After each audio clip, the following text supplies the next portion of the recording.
I have worn my Cineplex hoodie for this occasion. And if I'm looking down, that's because my notes are here. That is the only reason.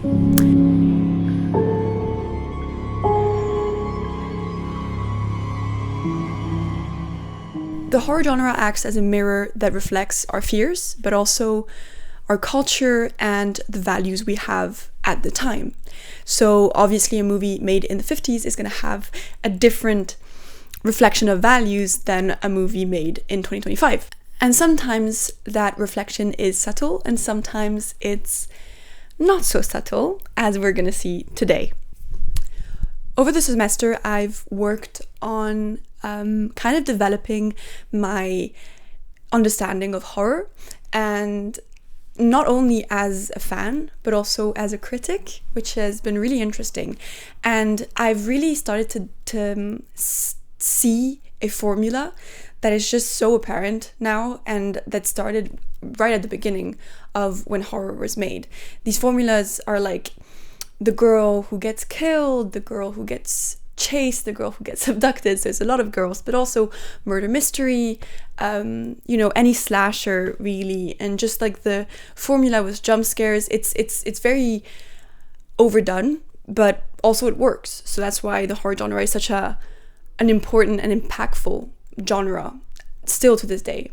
My first analysis was on Sluts, the short film, and I really delved into how the female body is used and represented in horror movies, how it's very much a body used to be killed rather than as a human being, a character with agency, with an actual personality.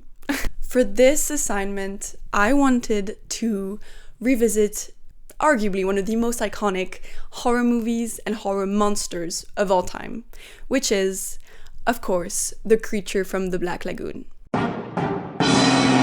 So, what is the creature from the Black Lagoon? So basically, it's a movie about a group of scientists led by Dr. Carl Maya, who all find this hand that is webbed and looks like it could be a prehistoric creature, a prehistoric monster.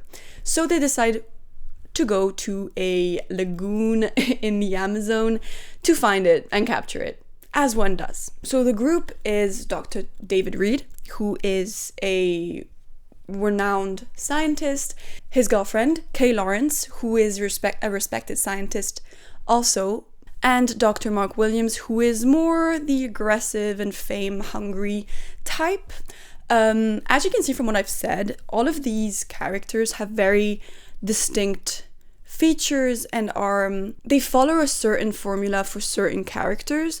And I found this interesting when I was reading an article by Dan Brooks, Raising a Person, and he was talking about how this new generation is creating all these types of people, and all these like boxes where we're going to put people. And I thought that was really interesting because obviously in this generation with social media, with TikTok, with Instagram, and it being such a big part of our society, obviously these boxes are getting just more and more defined, and people are kind of putting themselves in boxes at a really young age, obviously. But I was thinking about it, and I think that this has been going on since the beginning of time, and especially since the beginning of media.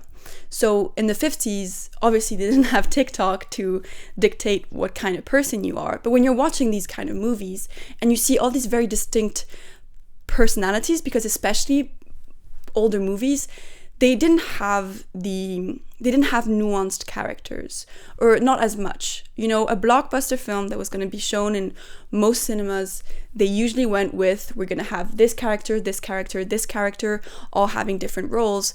And that was kind of the formula that worked. It worked. This is me in editing, and I just wanted to say that there were still a number of movies that had nuanced characters, like Casablanca or On the Waterfront, but it was more rigid because of the Motion Picture Production Code, or the Hays Code, which was a set of industry guidelines that was applied to most motion pictures released by major studios in the US from 1934 to 1968. These guidelines did tend to limit the possibility for more complex characters, but they did very much still exist. So when we see all these old movies, we really see all these patterns and categories that Dan Brooks sees in new waves of social media. And I thought that was really interesting. I think that these formulas and these boxes exist, and they've existed since the beginning of time, but they just keep reinventing themselves. So back to the creature from the Black Lagoon. Once they're there, they discover that the creature is alive. Why? Because it attacks a group of men and kills them, and it leaves a claw mark. So they know. So the creature, who is also referred to as the Gill Man, starts getting more hostile and aggressive when the men start invading his territory. And it slowly becomes fascinated with Kay Lawrence, the scientist, the woman of the story, and finally abducts her. Not cool. And that means that obviously the white men are gonna come to her rescue and they're gonna shoot it. So that's basically the plot of the movie. That is a great formula for the 50s. That was going to work. That was going to bring in money. It's a beloved film. It's an iconic movie, an iconic monster. It influenced movies like The Shape of Water by Guillermo del Toro, which was such a success.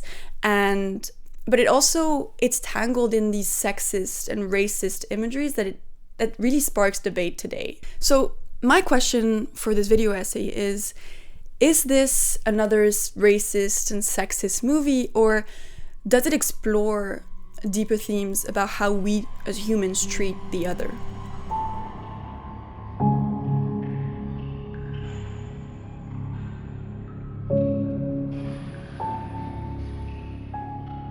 So at first glance, The Creature from the Black Lagoon is just another monster sci-fi movie, right? It has a beast, a damsel, and men with guns trying to protect her. That's like the most formulaic monster movie blockbuster, especially from the 50s. When you look closer, like really closer, you start to see these underlying messages.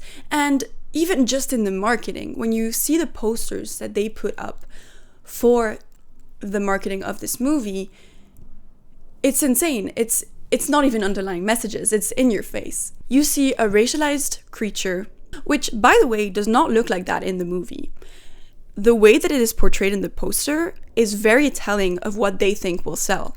So it's a racialized creature abducting, really grasping on to a white woman who is also heavily sexualized and also is wearing white, which at the time, white was a very big sign of purity and of virginity. So keep that in mind. And behind her, we see a white man coming to save her. So in the poster, you see the plot. So this narrative of a racialized creature being obsessed with a white woman isn't just out of nowhere. It's built on decades and decades of racist propaganda. It is reflective of its time, of what was happening in the 50s. In the movie, the creature is treated as a savage and as a beast that is not worthy or deserving of being understood. And obviously the elephant in the room, the dynamic between Kay and the creature heavily relies on anti-interracial couple propaganda. And though that might seem as a stretch today, you have to look at it in the eye of the 50s. Interracial marriages weren't even legal. They were legalized in 1967. This movie came out way before that. And then there's Kay, who is the only woman in the movie, in the story, and arguably she's there to be looked at. Literally looked at. So one of the most iconic scenes in the movie is where Kay is peacefully swimming in the lagoon and the creature is swimming beneath her. It's our first introduction to this creature physically, what it looks like, and we kind of start to get the sense of what the story is gonna be. Not only is the creature following Kay, we are also following and watching Kay without her consent. We are following her and watching her just as much as the creature, and we are also invading her privacy. And it's reflective of how women were looked at in horror movies. What's also really interesting is that Kay is a scientist. Why is she not with the other scientists? Why is she not discussing the mission with the other scientists? Why is she going on a swim? Because they don't see her as a real scientist. She isn't important to the mission. She is there as a woman. She is there for the plot. If she didn't go on a swim, the creature wouldn't see her and the story wouldn't happen. So again, even though it doesn't make sense for Kay to be swimming away, they have to get her to swim away so the creature can start to be obsessed with her. Again, her body is used to move the plot forward. It doesn't make sense for her as a person and as a character. Her role in the movie is passive. She doesn't have any agency over her story or her fate, because she is fought over, she is protected by the other men, and she is wanted, desired by a creature. She doesn't have any say in any of her storyline. Also, Kay isn't perceived as sexually active. What does that mean in the film industry, to not be perceived as sexually active? So in movies, especially before, let's say, the 80s, there were ways in which women were represented that made the audience know whether or not they had had sex. If a woman was wearing white, for example, it was kind of the movie's way of telling others she's a virgin, she is pure, we are rooting for her. Obviously, I'm paraphrasing, and that's not exactly what movies were explicitly saying, but it's what they were implying to their audience. Diana George, in her chapter on lynching women in the Twin Peaks series, she talks about how it is almost encouraged for sexually active women in media to be murdered, killed, tortured, etc. And that is because we are in a society where it is implicitly accepted for women to be victims. She also says that the end product of cultural misogyny is sexualized murder. And that is something that in horror, sexualized murder is one of the most common ways for a woman to die. And sexualized murder sells. We see this in Friday the 13th, in Psycho, in all of these blockbuster famous movies. Because Kay is represented as pure, she is automatically saved. And while the movie is wanting to protect her. So is it sexist or racist? It's reflective of the prejudices of its time. Whether it's intended or not, it's clear to us today.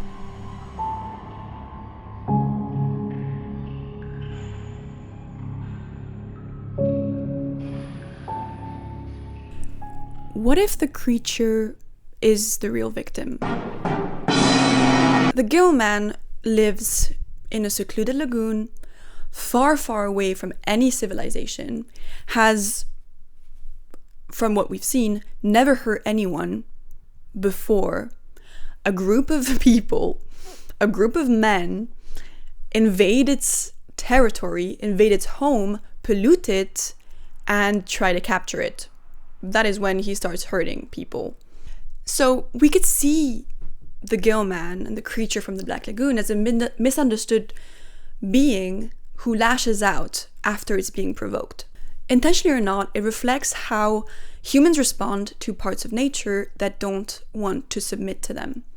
We destroy ecosystems, we capture animals, and we label them as monsters.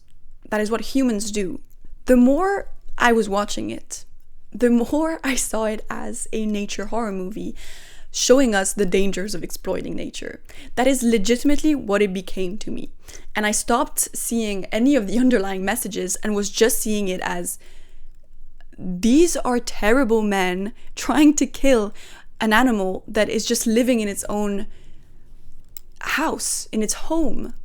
And it reminded me of this phrase that we say as humans when we want to go swimming in the ocean, and we say, oh no, it's shark infested, it's jellyfish infested. And I was thinking, it's not infested by these creatures, it's their home. We are the ones going in their home.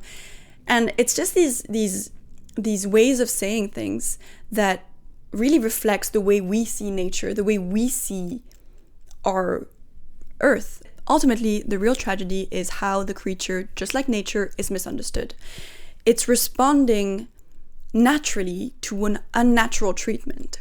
It's not used to being treated this way. It's never seen humans. So this is a natural response for it to get hostile and aggressive. It's natural.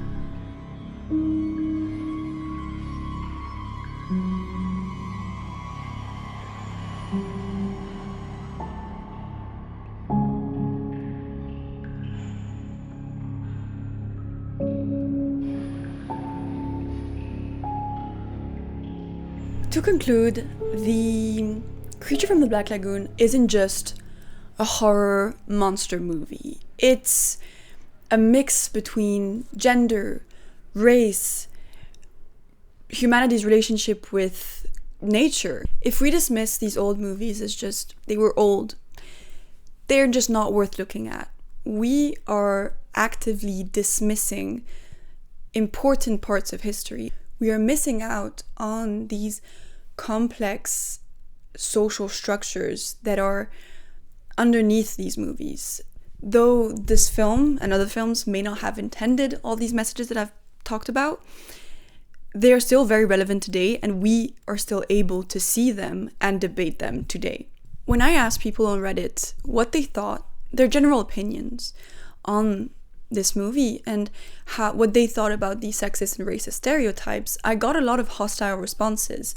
People, thinking that it wasn't fair, it's an old movie, it's their childhood movie, and they don't want someone bashing on it. And it really made me realize that it's hard to critique such a classic and iconic, beloved movie.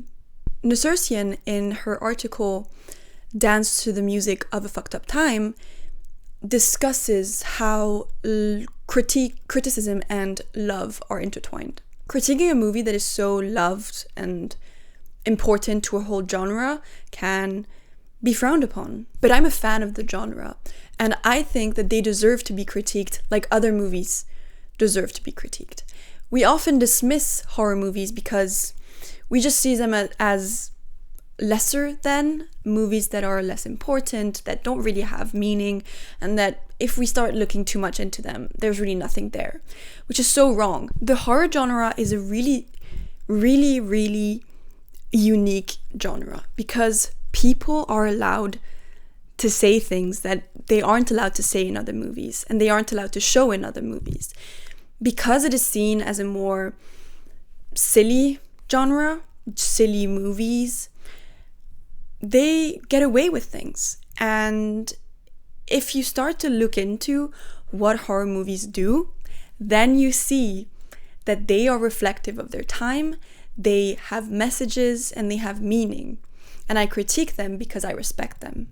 As Nassersian says, criticism is a form of love. And I believe that the horror genre and horror movies deserve to be critiqued because they have meaning and they are important to the film universe, but also to society and to us.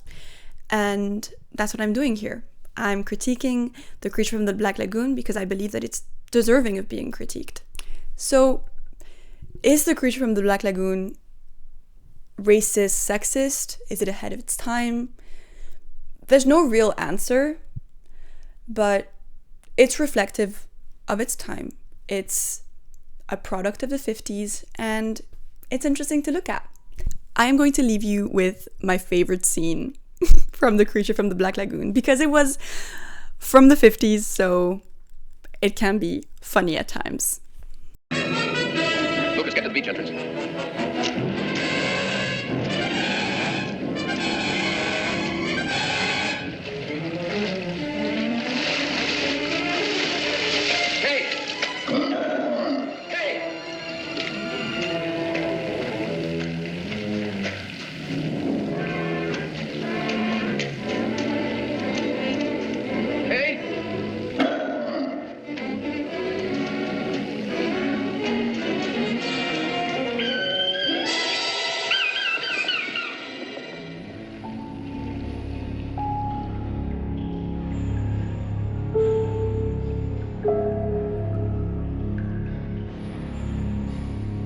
you.